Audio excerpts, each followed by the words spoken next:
Assalamualaikum Beres, selamat datang kembali di Guru Gembul Channel. Di sebuah masjid ketika sedang mengadakan sebuah pengajian, itu ada sebuah peristiwa yang cukup unik dalam perspektif saya, yaitu ada seorang bapak-bapak yang mengacungkan tangan dan bertanya di sesi tanya jawab kepada ustadznya. Dia bertanya begini dan begitu, tetapi Pak Ustadz ternyata tidak menjawab pertanyaan itu. Dia justru malah balik bertanya, Uyeh, kemana aja tuh kamu teh? Kenapa jarang ikut pengajian sekarang? Nggak ikut sama saya lagi kamu teh atau gimana? Gitu kata si Pak Ustadznya. Kemudian si Uyeh menjawab bahwa, Pak Ustadz, mohon maaf, kemarin-kemarin tuh saya lagi kejepit sama hutang. Saya harus membayar hutang untuk melunasinya dan untuk memberi nafkah buat keluarga saya. Lagi kepepet kemarin teh. Jadi saya terpaksa kejar setoran, nyari-nyari order sampai susah datang ke pengajian di sini. Begitu jawaban si Uyeh. Kemudian si Ustadz itu malah jadi agak marah gitu. Dia menjelaskan, Uyeh, akidah kamu itu di mana? Dikemanakan akidah kamu? Kenapa kamu mencari-cari dunia, mengejar-ngejar dunia sampai mengorbankan majelis ilmu seperti ini? Bukankah kalau misalkan kamu ada dalam keberkahan, ada dalam majelis ilmu seperti ini, semua kebutuhan kamu akan terpenuhi oleh Gusti Allah Subhanahu wa Ta'ala? Lalu kenapa kamu malah nyari-nyari ke sana ke sini? Ini saya bertanya sama kamu, ini akidah kamu itu dikemanakan? Rasa tawakal kamu itu dikemanakan? Rasa qanaah kamu itu dikemanakan? Gitu kata si Ustadz. Saya pada waktu itu langsung berpikir, wah, ini yang bermasalah ini sebenarnya bukan si penanyanya, tapi ustadznya. Kenapa seperti itu? Karena yang pertama, si ustadz itu jelas salah karena mencari nafkah justru harus diprioritaskan daripada datang ke pengajian. Kenapa? Karena mencari nafkah itu adalah kewajiban bagi si suami, apalagi dalam kondisi kepepet, itu urgen. Sedangkan datang ke pengajian itu fleksibel, beda sama sholat gitu, beda sama zakat misalkan. Nah, kalau misalkan pengajian itu mau datang mau enggak juga gak jadi masalah, karena pengajian itu hanya sebuah media. Kita bisa ngaji di online, kita bisa ngaji dengerin YouTube dan sebagainya. Jadi datang atau tidaknya ke pengajian itu tidak urgen dibandingkan dengan mencari nafkah. Itu yang pertama. Kesalahan yang kedua itu adalah bahwa dalam Islam mencari nafkah dan kemudian menafkahi buat keluarga, apalagi untuk bayar hutang, itu pahalanya besar sekali, jauh lebih besar daripada datang ke satu pengajian tertentu yang dibimbing sama seorang ustadz. Bahkan ketika ustadz itu sangat populer sekalipun. Kenapa? Karena misalkan ya, dalam hadis disebutkan, jangankan datang ke pengajian, dibandingkan dengan sedekah fisabilillah, ngasih uang semuanya untuk jihad fisabilillah, atau membebaskan budak atau yang semacam itu, memberi nafkah keluarga itu pahalanya jauh lebih besar lagi. Begitu. Jadi harus diprioritaskan emang kerjanya memang, dan itu adalah bentuk dari ibadah. Jangan disebut itu adalah urusan duniawi. Itu bukan urusan duniawi, itu tanggung jawab dia di akhirat karena dia menafkahi keluarganya. Dan yang ketiga, kesalahan terbesarnya adalah kenapa si ustadz itu justru malah tidak memberikan bantuan ketika si jamaatnya tadi itu malah kesulitan keuangan. Kenapa gak seperti itu? Dalam tradisi Islam, ini tradisi Islam yang dilupakan gitu. Dalam tradisi Islam, majelis-majelis pengajian itu yang membiayai itu justru ustadznya. Jadi kalau ada jamaahnya yang bermasalah, itu si ustadznya yang nyari penghasilan buat dia untuk menutupi kebutuhan-kebutuhan dia. Misalkan kita mengenal majelisnya Abu Hanifah, di antaranya itu adalah Abu Yusuf. Abu Yusuf itu dibiayai dari awal sampai akhir, bahkan sama keluarganya juga dibiayain gitu. Biar apa? Karena Abu Hanifah melihat bahwa Abu Yusuf ini adalah seorang yang sangat luar biasa, maka dia dibiayai. Begitupun dengan Imam Syafi'i. Imam Syafi'i ketika berguru kepada Imam Malik itu dibiayai. Bahkan setelah lulus di Imam Malik, kemudian mau belajar mazhab Abu Hanifah, itu diongkosin juga. Ongkosnya itu sangat-sangat besar gitu. Kalau misalkan dirupiahkan sekarang, itu bisa sampai beli mobil Pajero Sport gitu. Lebih malah gitu. Membiayai Imam Syafi'i untuk belajar ke Kufah, ke Kufah gitu pada waktu itu. Nah, dengan alasan atau misalkan ditambah lagi ya, misalkan tradisi-tradisi Islam di Nusantara, ulama-ulama atau kiai-kiai itu punya pesantren, kemudian punya sawah, punya lahan peternakan dan sebagainya. Nah, itu digunakan untuk apa? Untuk membiayai dan menghidupi para santri yang lagi mondok di dirinya, mondok di pondokannya itu gitu. Jadi si santri bersama-sama ngarit, bersama-sama bercocok tanam, bersama-sama memberi makan ternak. Nanti kalau sudah dipanen dimakan bareng-bareng gitu. Bahkan ada yang dibawa pulang. Itu tradisi Islam itu dalam dunia pendidikan itu seperti itu. itu. Itulah yang kemudian cikal bakalnya beasiswa gitu. Nah, jadi kalau misalkan si ustadz tadi malah bertanya kepada jamaatnya yang kamu kesulitan, malah dimarahin seperti itu, ya harus kita marahin balik. Kenapa si ustadz itu tidak membantu waktu jamaahnya punya utang? Ya, tapi kenapa juga fenomena di dunia Islam menjadi sangat terbalik seperti ini? Ya, banyak alasannya. Salah satu yang akan kita bahas itu adalah karena banyak sekali ulama-ulama zaman now atau aktivis-aktivis zaman now yang suka cosplay jadi Tuhan. Jadi dia yang menjudge kamu neraka, kamu surga. Dia menjudge kamu benar, kamu salah. Dia menjudge kamu amalannya diterima atau amalannya tidak. Kan amalan gaib, tahu dari mana dia diterima atau enggak. Tapi dia yang bilang seperti itu.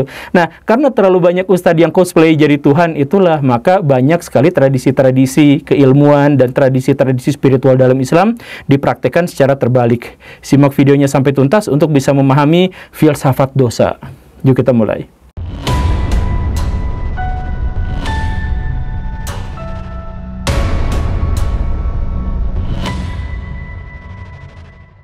Kitab Bukhari itu menyimpan sebuah riwayat. Jadi ini langsung diceritakan oleh Nabi. Jadi di masa yang sangat lampau katanya ada seorang perempuan yang sangat gemar beribadah. Pokoknya semua ritual-ritual dia jalani dengan sangat baik dan rutin. Dan dia juga disebut sebagai ulama. Tetapi kemudian Nabi mengatakan bahwa itu adalah contoh orang yang akan masuk neraka. Nah, kenapa bisa seperti itu? Karena diceritakan bahwa si perempuan itu pernah menyiksa seekor kucing. Jadi kucingnya itu dikurungin, kemudian nggak dikasih makan, nggak dikasih minum, dibuat sekelaparan mungkin, jadi tersiksa sampai mati. Begitulah alasan akhirnya dia masuk neraka. Kemudian ada cerita lain, ada seorang PSK, maaf ya, ada pelacur gitu. Nah, pelacur itu ya kita sudah tahu dosanya dalam tanda kutip sebesar apa gitu. Tetapi dia suatu kali melihat seekor anjing yang tersesat di gurun dan kehausan, maka si perempuan itu memberinya minum, maka Tuhan berterima kasih kepadanya. Istilah berterima kasih kepadanya, Tuhan berterima kasih kepadanya, itu adalah istilah yang sangat luar biasa, yang hitungannya sudah bukan lagi pahala dan dosa, hitungannya udah benar-benar terampuni lah semuanya, dan semuanya mendapatkan rahmat dari Tuhan yang Maha Kuasa. Nah, dalam cerita-cerita yang seperti ini, dan ini umum sekali di riwayat-riwayat Bukhari dan Muslim, kenapa bisa seperti ini? Maksudnya, kenapa dalam Islam semuanya nampak tidak konsisten dalam hal perhitungan pahala, dosa, dan sebagainya gitu ya? Ya, sebenarnya bukan soal konsisten tidak konsisten. Sebenarnya kita tidak pernah tahu mana pahala kita yang diterima dan mana yang tidak. Mana dosa yang diperhitungkan dan mana yang tidak. Dan karena itu jangan pernah menjudge atau mengklaim satu dosa atau satu perbuatan atau satu amalan yang kita lakukan itu diterima atau enggak gitu. Kan kita sama sekali nggak mengetahui itu. Makanya Ali bin Abi Thalib juga pernah mengatakan bahwa amalan yang terbaik itu bukan sholat, amalan yang terbaik itu bukan zakat, amalan terbaik itu bukan jihad fisabilillah dan sebagainya. Amalan terbaik itu adalah yang diterima. Kan seperti itu. Pernah ada juga, tapi ini ceritanya memang meragukan, cuman ini juga umum khususnya di kalangan Nahdiyin gitu ya. Jadi ada seorang wali. Seorang wali itu tidur dan bermimpi bertemu dengan Imam Al-Ghazali, Abu Hamid Al-Ghazali. Dan dipertemukannya itu di surga. Kata si wali ini, ya wajarlah kalau Anda ini sudah masuk surga. Anda bikin ratusan buku yang mencerahkan umat manusia. Anda membuat banyak orang dapat hidayah. Anda menghancurkan kalangan batiniah. Anda bikin begini dan begitu. Universitas begini dan begitu. Ini dan begitu-begitu. Wah, pokoknya pujian-pujian, ya wajar. Pahala Anda banyak, investasi akhirat Anda banyak. Sekarang masuk surga, ya wajar. Kemudian kata Imam Al-Ghazali dalam mimpi wali itu mengatakan bahwa ternyata itu semua fana. Ternyata itu semua gak dapat apa-apa, itu gak dapat perhitungan apapun. Saya nulis buku segitu banyak, gak kehitung saya apa. Saya masuk surga itu ternyata gara-gara amalan yang sepele. Jadi dulu waktu saya nulis sebuah buku, saya lupa buku yang mana, saya nulis di situ. Pas mau nulis itu ujung pena saya, kan pena zaman dulu tuh yang dicelup gitu ya. Ujung pena saya itu ada lalatnya yang lagi macok-macokin si ujungnya, mau lagi diminum, lagi dimakan gitu. Nah, Al-Ghazali lagi mau nulis, jadi kasihan nunggu tunggu dulu si lalat itu sampai dia pergi gitu. Nah, setelah si lalatnya pergi dengan cairan itu, barulah Imam Al-Ghazali nulis lagi. Dan pada waktu itu dia nggak kepikiran soal pahala, nggak kepikiran soal dosa, nggak pahala apa, cuman kasihan aja sama si lalat itu. Dan ternyata itulah yang menyebabkan dirinya masuk surga. Kenapa bisa seperti itu? Karena untuk masuk surga, untuk masuk neraka itu hitungannya bukan pahala dan dosa, hitungannya itu adalah seberapa jauh kita dekat dengan cinta kasih Allah Subhanahu wa taala, atau sebaliknya. Kan gitu, sesederhana itu gitu. Walaupun misalkan riwayat yang barusan itu diragukan karena dari kalangan sufi dan memang mengandung banyak mitos apa dan sebagainya, tetapi riwayat-riwayat semacam ini memang cocok, memang pas dengan doktrin paling dasar dalam agama Islam. Di zaman Nabi itu ada seorang sahabat yang tidak dikenal. Kenapa tidak dikenal? Kontribusinya terhadap Islam juga kecil gitu. Jadi kan kalau misalkan kontribusinya terhadap Islam besar itu, dia namanya tercatat. Nah, sahabat ini gak tercatat namanya siapa gitu. Cuman ada sebuah kejadian. Jadi Nabi itu lagi ngobrol dalam sebuah majelis gitu. Nabi itu ngomong, bentar lagi nanti akan ada orang yang lewat dan dia dijamin masuk surga. Para sahabat celingukan, siapa? Ngeliatin jendela, kok belum lewat-lewat. Nah, ada yang lewat. Ternyata yang lewat itu biasa-biasa aja. Siapa juga, dia gak terlalu kenal juga gitu. Terus besoknya Nabi bilang, nah, sebentar lagi akan ada calon penghuni surga yang bakal lewat depan situ, depan masjid. Diliatin, nah orang yang sama lagi, ternyata orang itu lagi. Siapa? Para sahabat juga nggak terlalu kenal ini siapa gitu. Akhirnya Ibnu Umar pada waktu itu mencoba mengecek, ya Nabi nanti saya izin ngecek dia. Oh iya, silakan. Nah, Ibnu Umar bikin sedikit konspirasi gitu, kebohongan. Ibnu Umar itu bilang, hei sahabat, saya tuh berantem sama papa saya berantem sampai saya diusir dari rumah, jadi saya minta izin 3 hari nginep di rumah kamu, boleh nggak? Sebenarnya hanya untuk memata-matai gitu. Emang kenapa dia dimasukkan ke dalam, dijanjikan masuk surga, padahal nampaknya dia bukan siapa-siapa gitu. Akhirnya pas Ibnu Umar itu ngeliatin gitu ya, ternyata gak kejadian apa-apa, ya biasa-biasa aja gitu. Baca Qur'annya ya biasa-biasa juga. Sholat berjamaahnya ya kadang datang kadang enggak. Ya biasa-biasa aja, semuanya juga biasa-biasa aja. 3 hari Ibnu Umar mondok di situ nggak tahajud juga selama 3 hari itu. Ya mungkin tahajud seminggu sekali atau sebulan sekali gitu, tapi selama 3 hari itu enggak gitu. Jadi ditanyain apa yang bikin orang ini, tetapi pada akhirnya ketahuan bahwa yang menyebabkan dia dijamin masuk surga itu adalah karena dia nggak pernah julid, dia nggak pernah ngurusin orang lain, dia nggak pernah iri dengki sama orang lain, dia juga nggak pernah caci maki sama orang lain. Ya hidupnya untuk dirinya sendiri, untuk ibadah, dia ikhlas, tawadu, apapun amalan-amalan hati dia jaga, dia tidak menyebarkan kebencian, dia tidak menyebarkan kedengkian, dia tidak iri hati pada orang lain, tidak sombong, dan tetap rendah hati. Sesederhana itu saja. Amalan-amalan yang lainnya biasa-biasa aja. Ternyata itulah yang menyebabkan dirinya dijamin masuk surga. Dan jaminan itu bahkan para sahabat yang dijamin masuk surga itu kan nggak banyak gitu. Katakanlah 10. Nah yang ke-11-nya itu orang ini, orang yang tidak dikenal ini gitu. Jadi maksud saya adalah bahwa dalam Islam itu sekali lagi jangan pernah menjudge orang lain itu benar atau salah. Ada sebuah buku yang kejam banget, itu bukunya 200 sekian kesalahan dalam sholat. Buset. Kalau misalkan kesalahan ini dilakukan maka sholatnya batal atau tidak diterima, tahu dari mana itu kan ya kalau misalkan untuk menjelaskan fikih-fikih sederhana ya bolehlah, tapi kalau sampai 200 kesalahan dalam sholat kemudian begini dan begitu, itu parah itu kan. Nabi juga nggak pernah ngomong yang seperti itu. Atau misalkan ginilah, Imam Syafi'i bilang kalau misalkan gerak 3 kali dalam sholat itu berarti membatalkan. Itu kan pernyataan Imam Syafi'i untuk kehati-hatian. Sebenarnya juga di zaman Nabi tidak seperti itu. Nabi kalau sholat biasa gitu ya, di rumah misalkan sholat sunnah gitu ya, ada Aisyah ketuk-ketuk pintu, Nabi Muhammad dalam kondisi sholat berjalan, buka pintu, terus balik lagi ke posisi semula, sholat. Jadi diterima nggak? Ya itu Nabi seperti itu gitu, maksudnya sangat fleksibel dalam hal itu gitu. Atau misalkan ada sahabat yang sholat digelayutin kucing, dia ditungguin kucingnya sampai turun dulu baru sholatnya dilanjutkan. Sholatnya nggak batal, sholatnya cuman agak dilamain pada satu posisi tertentu karena ada kucing gitu. Ya jadi nggak jadi masalah, itu sangat fleksibel. Jadi kalau Islam itu digambarkan sebagai sangat fleksibel seperti itu, lalu gimana ceritanya ada orang yang sampai mengatakan kamu bid'ah, kamu begini nanti masuk neraka. Ya siapa yang tahu juga.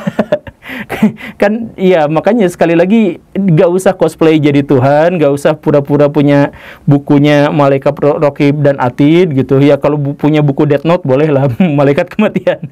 Tapi kalau Raqib Atid ya nggak usah juga sampai menjudge orang lain begini dan begitu gitu. Sampai ada kejadian ada seorang perempuan hanya gara-gara dia nggak berhijab langsung dijudge bahwa dia itu nggak bener apa segala rupa. Orang itu nggak ketahuan sodakohnya seberapa besar. Orang yang nggak berhijab itu nggak ketahuan berapa banyak ilmu yang telah ditularkan, disebarkan, seberapa banyak manfaat dan faedahnya buat masyarakat, buat negara dan sebagainya, nggak dihitung. Dihitungnya itu cuma satu, dia nggak berhijab maka neraka. Ada orang yang seperti itu. Ya kenapa? Ya sekali lagi nggak usah kayak gitulah Baraya. Pokoknya kita berbuat untuk hidup kita sendiri dan kita tidak pernah tahu apa yang akan terjadi nanti.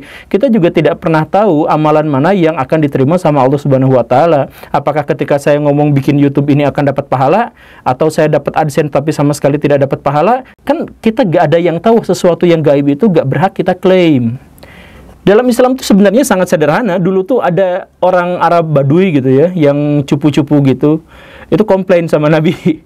Ya Rasul, engkau itu ngomongin soal kiamat aja terus. Tunjukkan kepada saya kapan terjadi kiamatnya, tanggalnya berapa, harinya apa, waktunya jam berapanya. Biar kita bisa siap-siap. Itu kata Arab Badui itu. Terus kata Nabi, emang kamu persiapannya sampai sejauh mana gitu. Saya menceritakan tentang kiamat itu bukan untuk dicari begini dan begitu, bukan dicari tanggalnya, tapi untuk menunjukkan kepada kalian semua emang kalian udah siap atau belum gitu. Terus kata si Arab Badui itu, saya sih persiapannya kurang kayaknya ya. Karena saya sholatnya biasa-biasa aja, saya ke majelis ilmu ya. Nah, ini datang ke sini ke majelis ilmu tapi jarang-jarang. Tapi saya yakinkan bahwa saya mencintai Allah dan Rasul-Nya. Nah, si Arab Badui itu hanya mengatakan seperti itu. Lalu Nabi mengatakan itu sudah cukup. Jadi itu sudah cukup untuk persiapan menuju akhirat. Sesimpel itu. Yang ditekankan di situ apa? Soal cinta kasih. Yang ditekankan itu soal apa? Soal rahmat. Jadi jangan dulu orang-orang kemudian berdebat soal ini sah atau tidak, ini bid'ah atau tidak. Ya itu mah urusan belakangan, urusan kedua dan ketiga. Itu urusan fikih, itu urusan khilafiyah. Nah, kalau misalkan benar dan salahnya diterima atau tidak, itu bukan urusan kita. Gitulah kurang lebihnya. Terus juga ada pertanyaan juga, kan ini juga sebenarnya merembet pada pertanyaan-pertanyaan yang lain. Ada kemarin saya misalkan ketemu sama Jokowi itu pasti masuk neraka karena dia goptut apa ya kayak gitulah. Dia sesat, dia apa segala rupa. Ya tahu dari mana dia mengatakan seperti itu? Ya Jokowi punya kesalahan, punya kelebihan. Nanti dihitungnya ya di hadapan Tuhan, dan di hadapan Tuhan itu yang dihitung itu kan termasuk juga hatinya. Sesuatu yang tidak mungkin bisa kita jangkau gitu. Jadi ngapain kita ikut campur pada hal-hal yang seperti itu gitu. Atau misalkan ada seorang aktivis namanya Anja Loven dari Denmark. Jadi dia tuh ateis, bener-bener gak percaya Tuhan gitu ya. Tapi dia suatu kali lihat di internet bahwa banyak orang-orang Nigeria itu kalau misalkan anaknya nakal, anaknya rewel, tantrum yang segala rupa, itu datang ke dukun. Kemudian sama si dukun itu kadang-kadang dikasih tahu bahwa anak ini penyihir, anak ini terkutuk. Nah, kalau sudah ada judge dari dukun seperti itu, maka si anak itu akan diterlantarkan, dibuang, nggak boleh masuk rumah, diusir jauh-jauh dari kampung, mau dimakan buaya, mau diserang macan, apa segala rupa, udah nggak peduli, pokoknya buang aja. Bahkan ketika anak itu umurnya 1 tahun, 2 tahun, 3 tahun, nggak peduli banget, soalnya dibuang aja kayak gitu. Nah, Anja yang pada waktu itu hidup sangat bergelimpang, sangat berkecupukan di Denmark, itu ngelihat itu dan langsung mengeluarkan seluruh harta kekayaannya, dijadiin cash, kemudian dia berangkat ke Nigeria mencari anak itu, kemudian menolongnya. Dia kemudian bikin yayasan untuk menolong anak-anak yang dianggap dikutuk atau penyihir. Dan dia tolong itu semua, selesai semuanya. Menurut Baraya, dia bakal masuk surga atau enggak? Ya gak tahu juga, tapi kan dia ateis, dia nggak percaya pada Tuhan. Dia nggak percaya Tuhan karena apa? Karena anggaplah dia sedang berusaha untuk mencari Tuhan, tetapi dia tidak menemukannya. Dia pas mau lihat orang Islam, mau lihat orang Kristen, yang membuang anak-anak bayi itu adalah orang-orang Kristen dan orang-orang Islam. Kemudian pas lihat misalkan masjid, pas lihat pesantren lihat betapa kumuhnya, betapa kotornya. Gimana dia mau masuk ke dalam ajaran agama Islam? Gimana ceritanya dia dapat hidayah? Kalau seperti itu, dia sudah mencari tapi dia gagal mendapatkan hidayah karena dihalangi oleh orang-orang Islam. Pas dia lihat ustadz-ustadz sana sini tebar kebencian, Anda kafir, Anda jahat, Anda neraka, apa segala rupa. Kemudian lihat pemerintahannya korupsi di mana-mana, padahal kalangan beragama. Nah, kata dia, seandainya dia berpikir, saya mau nyari agama, tapi ternyata agama itu mencontohkan seperti itu. Jadi dia tidak dapat hidayah, dia tidak dapat pencerahan atau penerangan, dia tidak dapat apapun.